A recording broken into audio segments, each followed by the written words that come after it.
ఎవడు రాయుడు, ఎక్కడి నుంచి వచ్చాడు రాయుడు, ప్రతి సినిమాలో హీరో క్యారెక్టర్ పవర్ఫుల్ ఉండాలి అని దొబ్బుతున్నాడు అనుకుంటారు కదా. పెద్ద హీరోలకు అలాగే చెప్తున్నాడు, ఆఖరికి చిన్న హీరోలు కూడా అలాగే చెప్తున్నాడు అని అనుకుంటున్నారు కదా. శివాకి ముందు నాగార్జున పరిస్థితి ఏంటి? చాలా చిన్న హీరో, నాగార్జున సినిమాలు చూసేవాడు లేడు. శివ సినిమాలో నాగార్జున క్యారెక్టర్ ఎలా చూపించాడు? నిప్పులు కురిపించాడు. ఆ నిప్పుల కొలిమిలో మనం చలిగాసుకున్నాం కూడా. సినిమా ఇండస్ట్రీ ఎలా అయిపోయిందంటే శివ సినిమాకు ముందు, శివాకి సినిమాకి తర్వాతగా అనేగా తయారైపోయింది. దానికి కారణం ఏంటి? చిన్న హీరోనా పెద్ద హీరోనా అనేది ప్రజలకు అనవసరం. ఏ సినిమాలో అయినా హీరో పవర్ఫుల్గా ఉండాలి అనేది రూలు, ఉండి తీరాలి. లేకపోతే యాక్షన్ సినిమాలు చేయటం ఎందుకు? హాయ్, హలో, రివ్యూ నాకు ప్రేక్షకులకు నమస్తే. ఈరోజు నేను కిరణ్ అబ్బవరం హీరోగా యాక్ట్ చేసిన కా సినిమా టీజర్ గురించి రివ్యూ చేయడానికి నేను మీ ముందుకు వచ్చాను. టీజర్లో విజువల్స్ చాలా బాగున్నాయి. ఇందులో ఫస్ట్ డైలాగు ఎవరు నువ్వు, ఎక్కడి నుంచి వచ్చావు అనగానే ఒక విజువల్ కనిపిస్తుంది. ఒక పెద్ద రామాయణంలో వాలి చేతిలో ప్రాణహాని ఉందని భయపడి సుగ్రీవుడు దాంకున్న ఋషిముఖ పర్వతం లాంటి పెద్ద పెద్ద పర్వతాల మధ్య ఒక విలేజ్ కనిపిస్తుంది. ఆ విలేజ్ నేపథ్యంతో ఈ కథ రన్ అవుతున్నట్టుగా తెలుస్తుంది. ఇందులో హీరో క్యారెక్టరు ఒక పోస్ట్ మ్యాన్ లా కనిపిస్తుంది.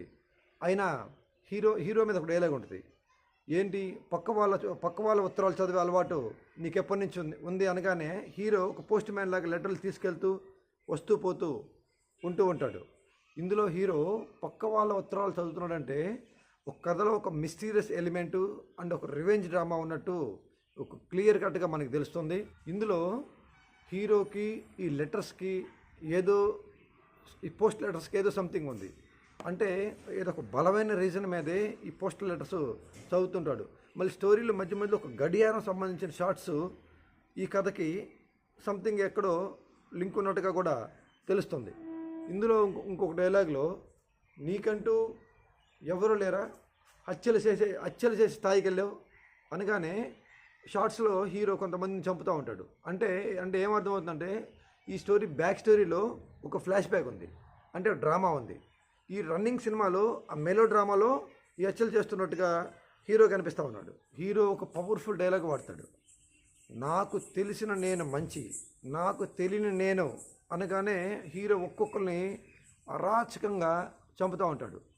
అంటే ఈ స్టోరీ కంప్లీట్గా ఒక యాక్షన్ సినిమా అనేది ఇట్స్ క్లియర్ కట్గా మనకు అర్థమవుతుంది. ఇందులో ఒక క్యారెక్టర్ హీరోని నువ్వు తోడేలుగురా అనగానే హీరోనికి మోస్ట్ పవర్ఫుల్ ఇంటెన్స్ క్యారెక్టర్లో చూపించాడు. హీరో ఒక్కొక్కరిని నరికిపడేసే ఎలివేషన్ షాట్స్, హీరో లుక్స్ సినిమాకి ఎక్సలెంట్గా అనిపించినాయి. స్టోరీ కంప్లీట్గా ఇట్ ఈజ్ అనే కంప్లీట్ యాక్షన్ మూవీలా ఉంది. యాక్షన్ మూవీలో స్టోరీ ఎలా ఉండాలి, అందులో ఉండే హీరో క్యారెక్టరైజేషన్ ఎలా ఉండాలి, పవర్ఫుల్గా ఉండి తీరాలి కదా.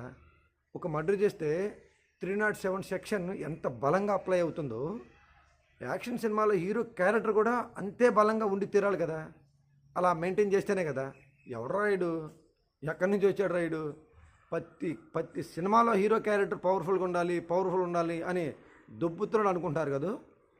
పెద్ద హీరోలకు అలాగే చెప్తున్నాడు, ఆఖరికి చిన్న హీరోలు కూడా అలాగే చెప్తున్నాడు అని అనుకుంటున్నారు కదా. శివాకి ముందు నాగార్జున పరిస్థితి ఏంటి? చాలా చిన్న హీరో, నాగార్జున సినిమాలు చూసేవాడు లేడు. శివ సినిమాలో నాగార్జున క్యారెక్టర్ ఎలా చూపించాడు? నిప్పులు కురిపించాడు. ఆ నిప్పుల కొలిమిలో మనం చలిగాసుకున్నాం కూడా. సినిమా ఇండస్ట్రీ ఎలా అయిపోయిందంటే శివ సినిమాకు ముందు, శివాకి సినిమాకి తర్వాతగా తయారైపోయింది. దానికి కారణం ఏంటి? చిన్న హీరోనా పెద్ద హీరోనా అనేది ప్రజలకు అనవసరం. ఏ సినిమాలో అయినా హీరో పవర్ఫుల్గా ఉండాలి అనేది రూలు, ఉండి తీరాలి. లేకపోతే యాక్షన్ సినిమాలు చేయటం ఎందుకు? శివ సినిమాతో నాగార్జున బిగ్ స్టార్ అయిపోయాడు. స్టార్డమ్ తన ఇంట్లోకి వచ్చి వాలింది. దీన్ని బట్టి ఏమర్థమైంది? సినిమాలో చిన్న హీరోనా పెద్ద హీరోనా అనే పాయింట్ ఆడియన్స్కి అనవసరం. యాక్షన్ సినిమా అంటేనే హీరో పవర్ఫుల్గా ఉండి తీరాల్సిందే. ఒకవైపు ప్రతి ఒక్కడు, అదే చిన్న హీరో, కత్తి పట్టాలి, అందరినీ నరకాలి, యాక్షన్ హీరోకి స్టార్డమ్ రావాలి. కానీ సినిమాలో హీరో క్యారెక్టరైజేషన్ మాత్రం బలంగా ఉండకూడదు. హీరోకి కత్తి పట్టిస్తే పవర్ఫుల్గానే ఉండాలి, లేకపోతే ఆ కత్తే పట్టకూడదు. సింహలా ఉండాలి, సింహగర్జన చేయాలి. కుక్కల తోక మడిచి పారిపోకూడదు. అటువంటిప్పుడు ఆ కత్తే పట్టకూడదు. హీరో కత్తి పెడితే మందర పర్వత గృహంలో నుంచి వస్తున్న సింహలాగా ఉండాలి, బగబగ మండే సూర్యులాగా ఉండాలి. ఆడియన్స్ పర్స్పెక్టివ్లో వాడే కదా హీరో, వాడినే కదా మనం స్టార్గా కొలిచేది. ఆ సినిమాలో హీరో ఇంటి మీదకి కొంతమంది రౌడీలు వాడిని చంపడానికి వస్తారు. ఆ హీరో క్యారెక్టర్ ఏం చేస్తాడు, తన భార్యని బిడ్డని తీసుకొని మంచం కింద దూడతాడు. అదే I think gangs of Godavari అనుకుంటా. ఇంకా సినిమా ఏం ఆడుతుంది, ఎలా ఆడుతుంది?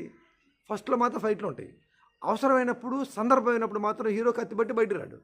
అదే హీరో తన ఇంటి మీదకి వచ్చిన వాళ్ళని ఒక్కొక్కరు ముక్కలుగా నరికి వేటాడితే ఆ క్యారెక్టరేషన్ ఎంత హైప్ అవుతుంది, ఎంత సక్సెస్ అవుతుంది. ఇది లాజిక్. యాక్షన్ సినిమాలో యాక్షన్ హీరోగా ఉన్నప్పుడు హీరో ఇంటి మీదకి హీరోని చంపడానికి వచ్చినప్పుడు దాడి చేయలేని అసమర్థతో హీరో క్యారెక్టర్ ఉన్నప్పుడు యాక్షన్ సినిమాలు చేయటం ఎందుకు, మనకి టార్చర్ ఎందుకు? కా మూవీ టీజర్ విషయానికి వస్తే కథలో లొకేషన్స్ కానీ, విజువల్స్ కానీ, మిస్టీరియస్ ఎలిమెంట్ కానీ, రివెంజ్ డ్రామా కానీ అన్నీ బాగున్నాయి. టీజర్ కట్ కూడా చాలా బాగుంది. కాకపోతే కా టైటిల్ విషయం ఏంటి? కా అనే టైటిల్ జనం థియేటర్లోకి వెళ్ళిన తర్వాత ఆ కా టైటిల్కి ఆ కథకి ఉన్న జస్టిఫికేషన్ సినిమాకి వెళ్తే అర్థమవుతుంది. కానీ థియేటర్లోకి వెళ్ళాలంటే టైటిల్ బాగుండాలిగా, ఆ టైటిల్ అసలు ఏందని అర్థం అవ్వాలిగా.